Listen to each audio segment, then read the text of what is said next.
Mars media நேயர்களுக்கும் அன்பர்களுக்கும் இந்த நாள் இனிய நாளாக அமைய எல்லாம் வல்ல இறைவனை பிரார்த்திக்கின்றோம். இந்த சேனல் உங்களுக்கு பிடிச்சிருந்தா மறக்காம சப்ஸ்கிரைப் பண்ணுங்க, ஷேர் பண்ணுங்க, லைக் பண்ணுங்க, கமெண்ட் பண்ணுங்க. எனதுமே மிதுனராசி நேர்களே, இந்த அருமையான பதிவில் நம்ம என்ன பார்க்க போறோம் அப்படின்னா 2024ஆம் ஆண்டு டிசம்பர் மாத ராசி பலன். அதாவது இந்த வருடத்தோட கடைசியில் உட்கார்ந்துட்டு இருக்கோம், லாஸ்ட் மந்த். இந்த டிசம்பர் மாதமாவது ஒரு அற்புதமான மாதமாக இருக்குமா, இல்லை நம்ம கவனமாக இருக்கக்கூடிய மாதமா, பரிகாரமாக என்ன பண்ணினா ரொம்ப விசேஷம் இப்படிங்கிறத பற்றிலாம் நம்ம இப்போ தெளிவாக பார்க்க போகிறோம். ஃபர்ஸ்ட் ஆஃப் ஆல், உங்கள் ராசிநாதனும் சுகாதிபதியுமான புத பகவான் 6ஆம் இடத்துல இருக்கிற உத்தியோகத்தில் கொஞ்சம் வேலை பளு அதிகமாக இருக்குது. கரெக்டாக இருக்குது. அதுமாதிரி சில பேருக்கு கடன் தொல்லை கொஞ்சம் கவலை கொடுத்துன்னு இருக்கு. ஆனால் புது கடனை வாங்கி அதை அடைச்சிடலாமாங்கிற ஒரு தெளிவுக்கும் நீங்கள் வந்துட்டு இருக்கீங்க. அதை யோசித்து செய்யுங்க. உடல் ஆரோக்கியம் பரவாயில்லை அப்படின்னாலும் கொஞ்ச நேரத்தில் ஏதோ ஒரு மாதிரி வருது, அதுக்கப்புறம் சரியாயின்னு இருக்கு. இந்த மாதிரி தான் இருக்குது டென்ஷன். உடல் ஆரோக்கியத்தில் கொஞ்சம் கவனமாக இருங்க. ஏன்னா 6ஆம் இடத்துல உங்களோட ராசிநாதன் இருக்கிறதுனால சில நேரங்களில் சில குழப்பங்கள் இருக்கும். அதனால உடல் ஆரோக்கியத்தில் சிறப்பு அக்கறை எடுத்துக்கிறது ரொம்ப விசேஷம். உத்தியோகத்தில் கவனமாக இருக்கணும். தொழில் வியாபாரத்தில் நிதானமாக இருக்கணும். வீட்டுக்குள்ளே சின்ன சின்ன பிரச்சனைகள்லாம் இருக்கும், அதெல்லாம் அனுசரித்து போயிடுங்க. 31/12/2024 முதல் இந்த புத பகவான் எங்கே வர போறான்னு பார்த்தீங்கன்னா உங்களோட களத்திர ஸ்தானமாக 7ஆம் இடத்துக்கு வந்துட்டு போறார். அதுக்கப்புறம் ஓரளவுக்கு உங்களுக்கு தெளிவுகள் கிடைக்கும். சரி, கடைசியில் மாத கடைசியில் தானே வர்றார். மாதம் முற்றிலும் கவனமாக இருந்தால் போகிறோம் புதனால. சரியா? அடுத்தபடியா 5/12 கூட அதிபதி சுக்கிர பகவான் 7ஆம் இடத்துல இருக்கார் களத்திரம். ஸோ 7ஆம் இடத்துல இருக்கிறது பரவாயில்ல, ஏன்னா ஜென்மராசியை பார்த்துட்டு போகிற ஒரு சந்தோஷம் இருக்கும். ஆனாலும் வாழ்க்கை துணையோட உடல் ஆரோக்கியத்தில் கவனமாக இருக்கணும். தொழில் வியாபாரத்தில் கூட்டாளிகள்கிட்ட கவனமாக இருக்கணும். வருமானம் வரதுல கொஞ்சம் பிரச்சனைகள் இருக்கும், செலவுகள் இருக்கும். சில பேருக்கு மருத்துவ செலவுகள் இருக்கும். அடுத்தபடியா சரி 2 நாள் தான். அதுக்கப்புறம் 3/12/2024 முதல் இந்த சுக்கிர பகவான் எங்கே வரப்போறாருன்னு பார்த்தீங்கன்னா 8ஆம் இடமாகிய அஷ்டம ராசிக்கு வந்துட்டு உங்களுக்கு கஷ்டத்தை குறைக்கிறதுக்காகவே. கஷ்டங்கள் குறையும். ஏன்னா 8ஆம் இடம்ங்கிறது ரொம்ப விசேஷம். மறைந்த சுக்கிரன் ஓரளவுக்கு உங்களுக்கு அனுகூலத்தை தான் கண்டிப்பாக கொடுப்பார்.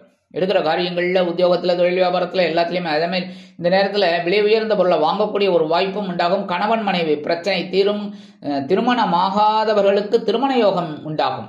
அதேமாரி மிதுன ராசியில் நிறைய பேருக்கு திருமணம் சில பேருக்கு தடைபட்டிருக்கும், இல்லைன்னா சில பேருக்கு டைவர்ஸ் அந்த மாதிரிலாம் ஆயிருக்கும். அவங்களுக்குலாம் இந்த மறு வாழ்க்கை கண்டிப்பாக அமையும். நல்ல அருமையான வாழ்க்கை. 30/12/2024 முதல் இந்த சுக்கிர பகவான் எங்கே வரப்போறான்னு பார்த்தீங்கன்னா உங்களோட 9ஆம் இடமாக்கிய பாக்கியஸ்தானத்துக்கு வந்த பிற அற்புதமான ஒன்று. இதெல்லாம் கண்டிப்பாக கிடைக்கும். தாயார் தந்தையார் வழி உறவினர்கள் ஆதரவு எல்லாமே நல்லபடியாக இருக்கும். எடுக்கிற காரியங்கள்ல இப்போ சிறப்பாக இருக்கும். அடுத்தபடியாக 6/11 கூட அதிபதி செவ்வாய் பகவான். இவர் தான் உங்களுக்கு பகைரோன ரோகாதிபதி, லாபாதிபதி. எங்கே இருக்காருன்னு பார்த்தீங்கன்னா தனவாக்கு குடும்பஸ்தானத்தில் இருக்கார். நீச்சம் 2ஆம் இடத்துல. பண கஷ்டம் இருக்குங்க. கரெக்டாக என்னதான் உத்தியோகத்துக்கு போனாலும் அந்த உத்தியோகத்தில் ஒரு எதிர்பார்த்த ஒரு வருமானம் வரல. ஏதோ வருது, ஏதோ போய்கிட்டு இருக்கு. அதேமாரி வாக்குறுதிகள் கொடுக்கறதுக்கே பயமாக இருக்குது.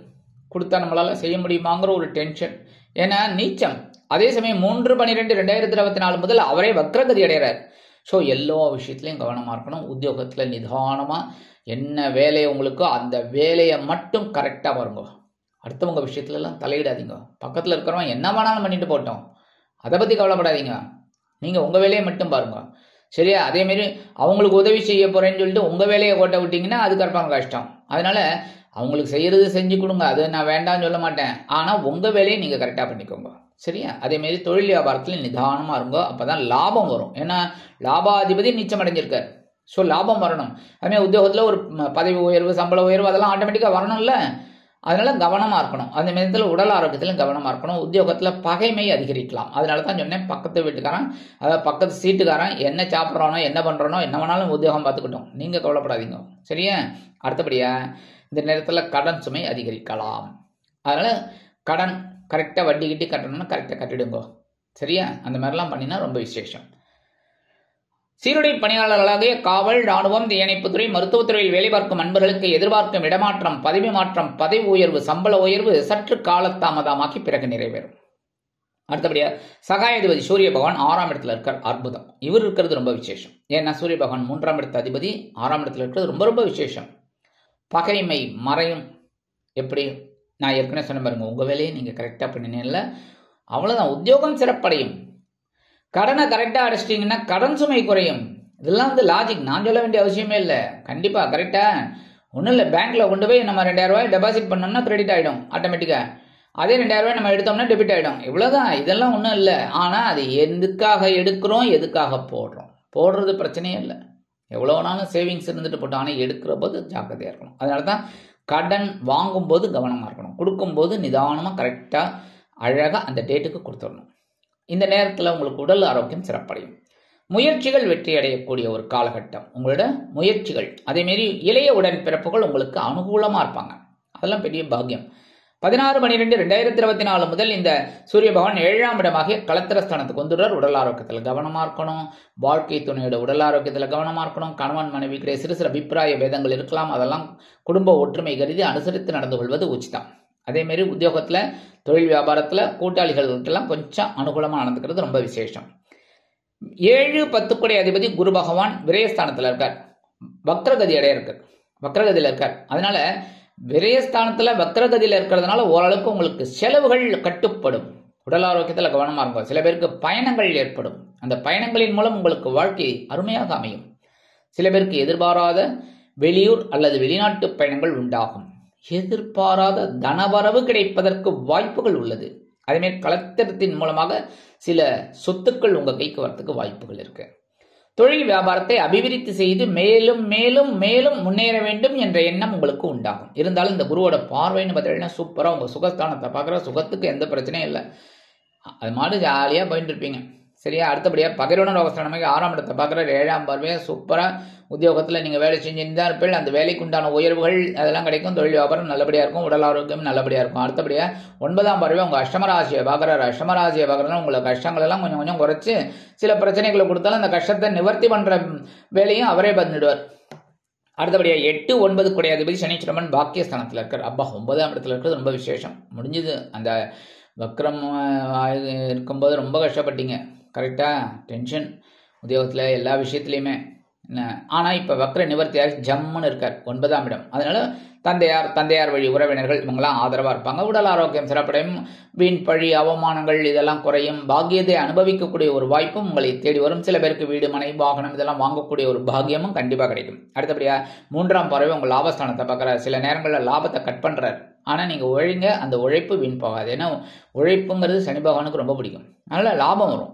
அடுத்தபடி 7ஆம் பறவை உங்களோட சகாயஸ்தானத்தை பார்க்குறாரு. முயற்சிகளை மேற்கொண்டீங்கன்னா கண்டிப்பாக வெற்றிகள். அடுத்தபடியாக 10ஆம் பறவை உங்களோட பகிர்வன ரோகஸ்தானத்தை பார்க்குறாரு. பரவாயில்லை, ஏன்னா ஓரளவுக்கு உங்களுக்கு இந்த குருவோட பார்வையும் இருக்கிறதுனால அப்படியே சவாலே சமாளி போய்கிட்டே இருப்பீங்க. அடுத்தபடியாக சாயா கிரகங்கள் என்று அழைக்கப்படக்கூடிய இருள் கிரகங்கள் ராகு பகவான் ஜீவனஸ்தானத்தில் இருக்கார். அடுத்தபடியாக அதே ஞானக்காரகன் கேது பகவான் சுகஸ்தானத்தில் இருக்கார். எப்போவுமே அப்படி தான் இருக்கும். ஏன்னா ரெண்டும் ஒன்றுக்கு ஒன்று அப்படி தான் இருக்கும். ஏன்னா ரெண்டும் ஒன்று சேராது, என்றைக்குமே ஒன்று சேராது. எல்லா கிரகங்களும் பார்த்தீங்கன்னா ஒரு கிரகத்தோட ஒரு நேரம் சேரும். செவ்வாயோட ராகு சேரும், செவ்வாயோட கேது சேரும். ஆனால் இந்த ராகு கேது மட்டும் சேரவே சேராது. கரெக்டா? அதனால இந்த ராகு பகவான் ஜீவனத்தில் இருக்கிறதுனால நீங்கள் பரபரப்பாக தான் இருப்பீங்க. கொஞ்சம் வேலைபளு இருக்கும். எல்லாமே ஒர்க் அவுட் பண்ணிட்டு போயிட்டே இருப்பீங்க. ஏன்னா உங்கள் ஜீவனத்தை பிரம்மாண்டமாக ஆக்குவார். நல்லா யோசிச்சுக்கோங்க. ஜீவனத்தை பிரம்மாண்டமான ஆக்கிட்டு உங்களுக்கு ஒரு லாபத்தை கொடுப்பார். அதனால தான் நீங்கள் அப்படியே உழைக்கணும். உழைக்க அந்த ஜீவனம் விருத்தி அடையும். உத்தியோகமாகட்டும் தொழில் வியாபாரமாகட்டும் எல்லாமே உங்களுக்கு முன்னேற்றம்.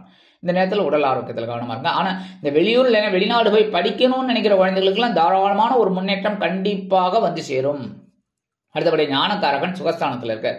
இந்த ஞானக்காரகன் எல்லாத்துலேயுமே ஒரு குழப்பத்தை கொடுத்து தான் ஒரு தெளிவை கொடுப்பார். அதேமாரி சுகஸ்தானம் இது இல்லடா சுகம் அப்படின்னு ஒரு ஞானத்தை கொடுப்பார், ஒரு தெளிவை கொடுப்பார். ஆனாலும் உங்களுக்கு வெளியூர்ல இல்லைன்னா வெளிநாட்டு பயணங்கள் அற்புதமாக நிறைவேறும். ஆன்மீக பயணங்களின் மூலம் உங்களது வாழ்க்கை சிறப்படையும். உறவினர்கள் ஆதரவாக இருப்பார்கள். இந்த நேரத்தில் நீங்க எடுக்கிற காரியங்கள்லாம் சிறப்பாக அமையும். 4ஆம் இடத்துல இருக்கிற கேது அனுகூலம் தான் பண்ணுவார். ஒரு ஞானம் சார் எப்பவுமே பார்த்தீங்கன்னா ஞானம் கிடைக்கணுங்க. எல்லா விஷயத்திலையுமே ஒவ்வொரு விஷயத்திலையுமே ஞானம் கண்டிப்பாக கிடைக்கணும். அப்பதான் நமக்கு ஒரு புத்தி விருத்தி அடையும். புத்தி விருத்தி அடைஞ்சாலே செல்வம் வந்து சேரும். செல்வம்ங்கிறது என்னன்னா நம்ம கண்டுபிடிச்ச பணம். ஆனாலும் அதுதான் இப்ப பெரிய அளவில் பேசப்படுறது. கரெக்டா? பகவான் கண்டுபிடிக்கல பணத்தை, ஆனா நம்ம கண்டுபிடிச்சது தான் நமக்கு தொல்லையாகவும் இருக்கு, இன்பமாகவும் இருக்கு. கரெக்டா? அந்த வகையில நம்ம என்ன பண்ணணும் அப்படின்னா எல்லா விஷயத்துலையும் கவனமாக இந்த ஞானத்தை எடுத்துக்கிட்டு நம்ம அப்படியே போய்கிட்டு இருந்தோம்னா கண்டிப்பாக ஒரு நன்மைகள் உங்களை தேடி வரும். சரி, பரிகாரமாக என்ன பண்ணினா ரொம்ப விசேஷம், பெருமாள் கோயிலுக்கு போயிட்டு வாங்கோ. கண்டிப்பாக பெருமாள் கோயிலுக்கு போயிட்டு தாயாரையும் பெருமாளையும் சேவிச்சுட்டு வாங்க, துளசி மாலை கொண்டு. அப்போ தான் உங்களுக்கு மனசில் ஒரு தைரியம் கிடைக்கும், எடுக்கிற காரியங்கள் சிறப்பாக அமையும், புத்தி கூர்மை உண்டாகும். அடுத்தபடியாக உங்களோட செல்வ நிலை உயரும். சரியா? அடுத்தபடியாக முருகப்பெருமான் வழிபாடு கண்டிப்பாக பண்ணணும். ஏன் அப்படின்னா அந்த செவ்வாய் பகவான் உங்களுக்கு யார் உங்களுக்கு பகையுணர்வாதிபதி, லாபாதிபதி. அவர் இப்போ நீச்சம் அடைஞ்சு வக்ரம் அடைஞ்சு இருக்கார்.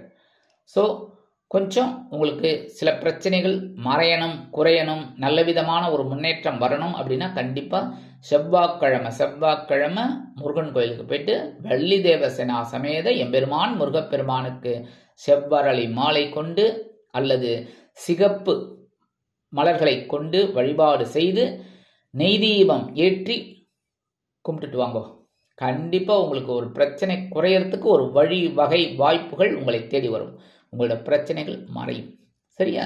ஆக இந்த சிறு பரிகாரத்தின் மூலம் 2024ஆம் ஆண்டு டிசம்பர் மாதம் அற்புதமான ஏற்றம் தரும், மாற்றம் தரும், இனிமைகளை அள்ளித்தரும் மாதமாக, முன்னேற்றம் தரக்கூடிய மாதமாக அமையும் என்று கூறி விடைபெறுகிறேன். நன்றி, வணக்கம். மீண்டும் ஒரு அருமையான பதிவில் நான் உங்களை மனமகிழ்ச்சியோடு சந்திக்கிறேன். வாழ்த்துக்கள், வாழ்க வளமுடன். இந்த சேனல் உங்களுக்கு பிடிச்சிருந்தா மறக்காம சப்ஸ்கிரைப் பண்ணுங்க, லைக் பண்ணுங்க, ஷேர் பண்ணுங்க.